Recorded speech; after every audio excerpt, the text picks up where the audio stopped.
Have you ever caught yourself playing out entire scenarios in your head?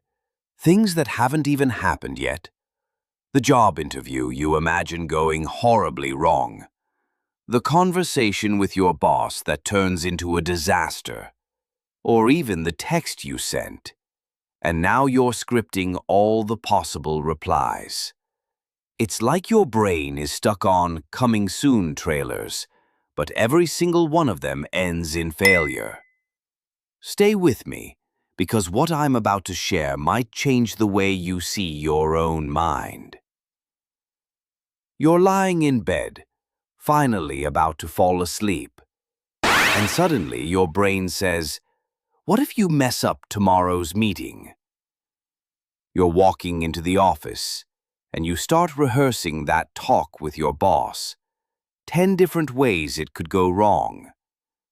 Even during coffee with a friend, you're half listening, because in your head you're scripting an argument with someone who isn't even there. We all do this. In fact, psychologists have a name for it: anticipatory anxiety. When you suffer before anything has even happened. And here's the part most people overlook. This habit doesn't just steal your peace of mind, it steals your present. You miss the taste of your coffee, the warmth of your bed, the laugh of your friend, because your mind is living in a future that isn't even real. Mark Twain once joked, "I've had a lot of worries in my life, most of which never happened." And science proves him right. Studies from Penn State University show that more than 90% of the things people worry about never come true. In fact, a 2019 study published in Behavior Research and Therapy found that when participants tracked their worries for 30 days, a staggering 91.4% of the imagined disasters never occurred. Yet the brain continues to run these horror movie simulations. Why? Neuroscience points to the prefrontal cortex, the part of your brain meant for planning. When it works properly, it helps you organize, strategize, and prepare. But when it overheats, it stops planning and starts predicting doom. It's like a weather app that only forecasts storms, even on sunny days. Researchers from Stanford University discovered that overactivity in the prefrontal cortex is directly linked to generalized anxiety disorder. In short, the brain that plans your vacation is also the brain that scripts your downfall. Here's another fact. A 2020 Harvard study showed that 47% of our waking time is spent mind-wandering, not in the present moment, but thinking about the past or the future. And here's the kicker. When people's minds wandered, they reported being less happy, regardless of whether their thoughts were pleasant or unpleasant. In other words, even daydreaming about good stuff doesn't make us as happy as simply being here, now. Think of your mind like a movie studio. Every day it creates trailers for events that don't exist yet. Except this studio has one genre: disaster films. Job interview? Horror movie. First date? Psychological thriller. Sending an email? Suspense drama. And the worst part? You're not just watching the film, you're paying the emotional ticket price every single time. Overthinking is like paying interest on a debt you may never owe. And sometimes the movie gets so real you feel it in your body. Your heart races, your palms sweat, your stomach knots. All because of a scene that only exists in your imagination. It's like going to a haunted house you built yourself. If it happens to you, you're in good company. Emma Stone, Oscar-winning actress, shared that she struggled with crippling anxiety as a child, constantly imagining the worst outcomes. She said, I would think about the future and be paralyzed by fear of things that hadn't happened yet. Adele admitted that before performances, her mind would play endless scenarios of things going wrong, losing her voice, forgetting lyrics, or fainting on stage. And Barack Obama once joked that before his early campaign speeches, he would lie awake imagining every possible failure. Even athletes are not immune. Serena Williams revealed that before major matches, she sometimes imagined disastrous losses that hadn't happened, and never would. Michael Phelps spoke about the mental torture of over-rehearsing failures in his head, despite being the most decorated Olympian in history. These stories remind us, anxiety is democratic. It doesn't care if you're famous, rich, successful, or powerful. It knocks on everyone's door. Here's the gut punch. The future doesn't exist yet. The only place those disasters are happening is inside your head. And that means you're paying the price. Emotionally, physically, sometimes even financially, for events that may never come. Seneca, the ancient philosopher, said it best. We suffer more often in imagination than in reality. Think about that. We are voluntarily suffering twice, once in imagination, and once if, and only if, it ever actually happens. This is the invisible tax of overthinking.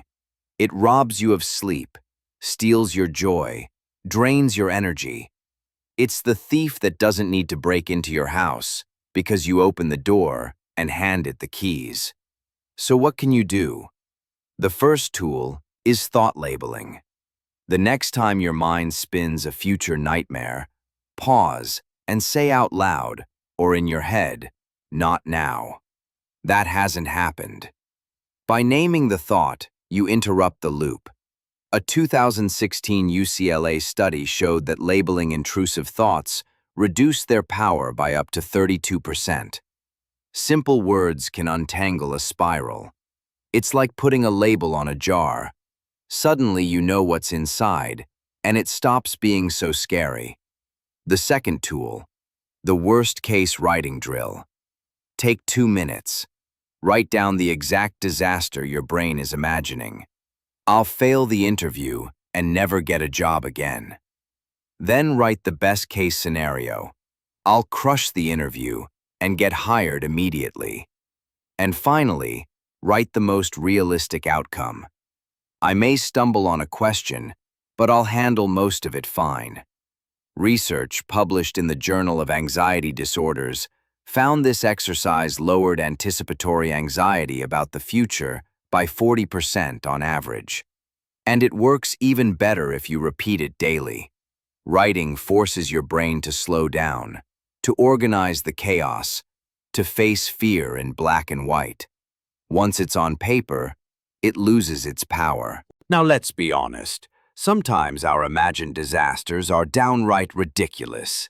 Like, what if I trip while walking into the meeting room, knock over the projector and set off the fire alarm?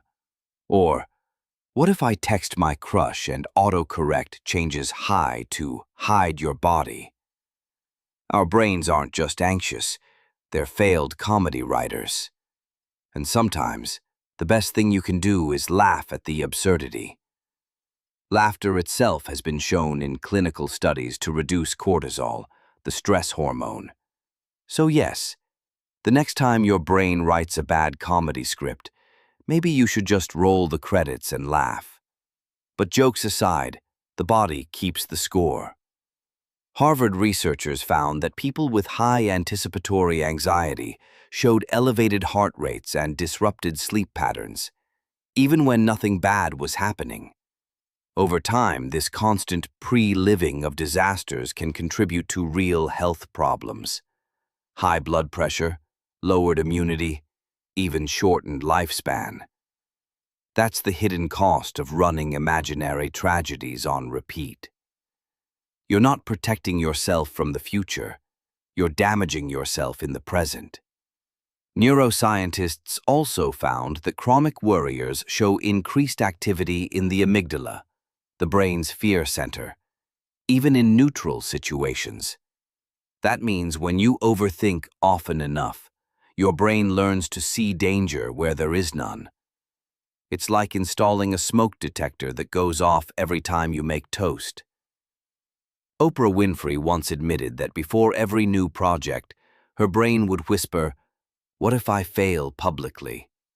Yet she reframed it by asking, "But what if I succeed?" That's the pivot. Because worry is imagination, and so is hope. C.S. Lewis captured this beautifully. You can't go back and change the beginning, but you can start where you are and change the ending. The script is in your hands, not your brain's runaway studio. Think about how often this shows up in tiny, ordinary ways.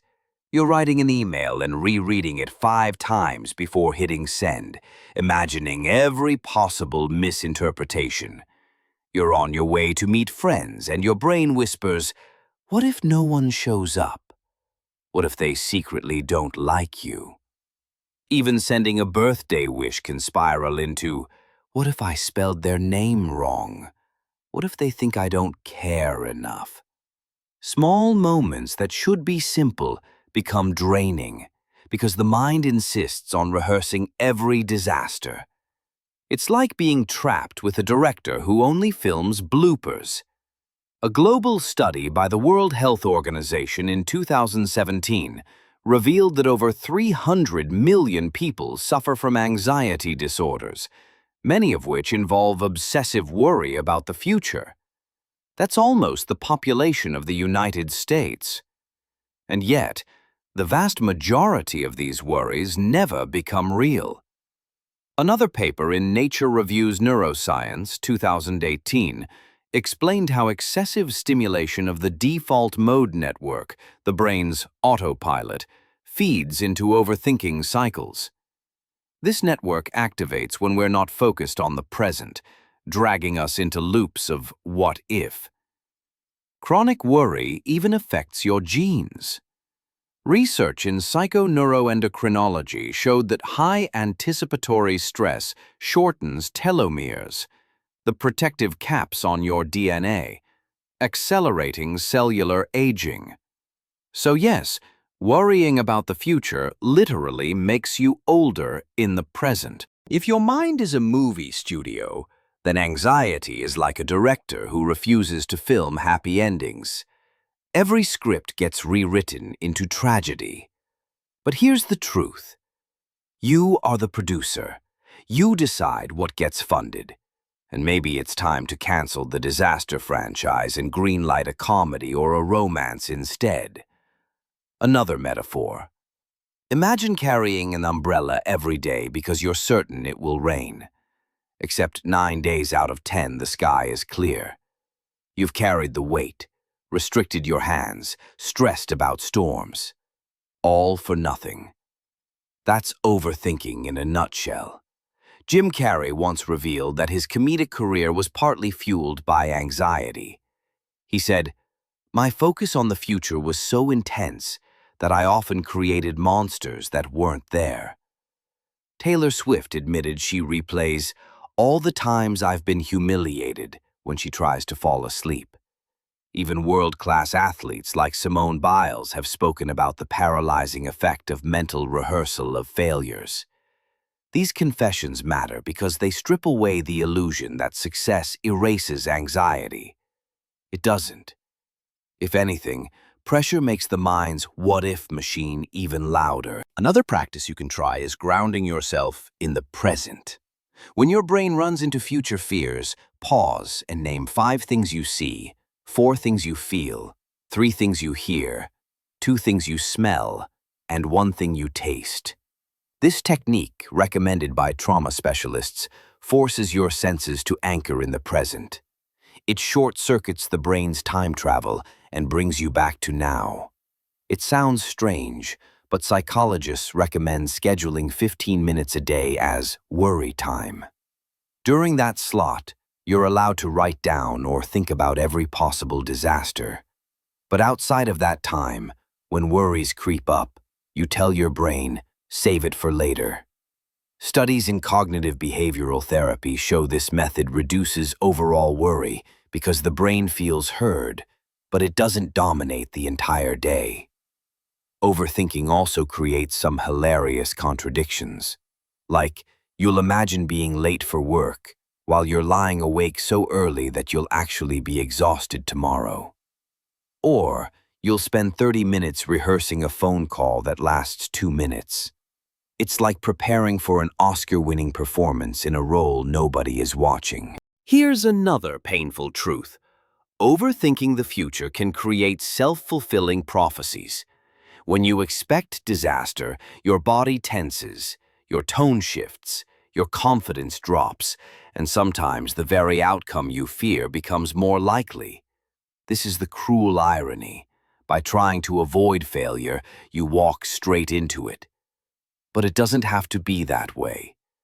Reframing your thoughts can turn that same imagination into an engine of resilience. Instead of, "What if I fail?"